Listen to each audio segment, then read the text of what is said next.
Quand Jésus a enseigné aux disciples à prier, quelle prière leur a-t-il apprise? Il a enseigné à appeler Dieu comment? À l'appeler Père. Personne n'appelait Dieu Père.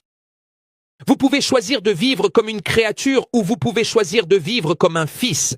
Si vous vivez comme un fils, il prendra soin de vous.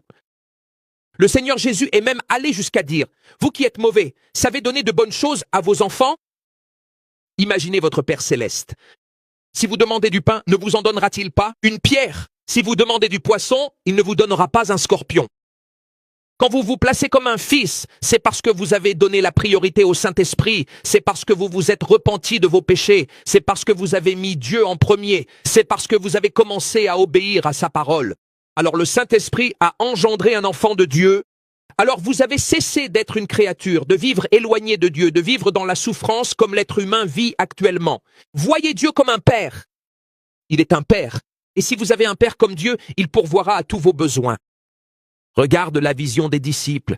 Seigneur, je pense que vous avez perdu la notion du temps. Il est déjà tard. Ils n'ont pas mangé. Il n'y a pas de nourriture. Il vaudrait mieux. Je vais vous apprendre maintenant. Il vaudrait mieux que vous les renvoyiez. Ainsi, ils pourront aller dans les villages, acheter quelque chose à manger. Suivez notre conseil. C'est mieux. En d'autres termes, je sais ce que c'est. Je sais ce qui est le mieux. Jésus a dit, donnez-leur vous-même à manger. Ils ont été surpris et ont dit, même 200 deniers ne suffiraient pas pour acheter. Où allons-nous acheter autant de pain, autant de nourriture? Et Jésus a dit, qu'est-ce que vous avez? Allez voir. Alors ils ont dit qu'il n'y avait que combien de pain? Combien de poissons?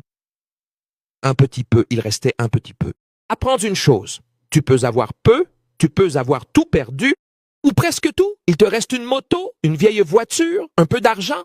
Tu as peut-être été renvoyé et tu n'as plus grand-chose. Mais quand tu crois en Dieu, ce peu devient beaucoup. Ce peu suffit, ce peu se multiplie.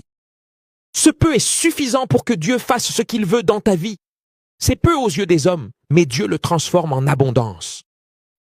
Fais attention si tu es très anxieux, parce que tu imagines, Jésus multipliait les pains et les poissons et les donnait aux 12 disciples qui allaient ensuite les distribuer aux gens. Est-ce que tout le monde a mangé en même temps? Non, certains ont mangé en premier. Ne sois pas cette personne anxieuse qui voit les autres témoigner avant toi, et tu restes là à penser, et le poisson ici, Jésus, le pain ici, moi je suis tout au fond. Le pain est juste là, regarde, regarde, le pain va arriver jusqu'à toi, le poisson va arriver jusqu'à toi, la multiplication va arriver jusqu'à toi, la victoire va arriver jusqu'à toi, la réponse va arriver jusqu'à toi. Quand tu es une personne de foi, ta foi te donne la paix, te donne la certitude, te donne la conviction, te donne la sécurité. La sécurité, la certitude que Dieu ne va pas te laisser tomber, que Dieu va t'honorer. Ne te laisse intimider par rien, car cette année, tu vas y arriver. Tu vas réussir à payer ceux à qui tu dois, tu vas réussir à résoudre tes problèmes, tu vas réussir à voir qu'il en restera.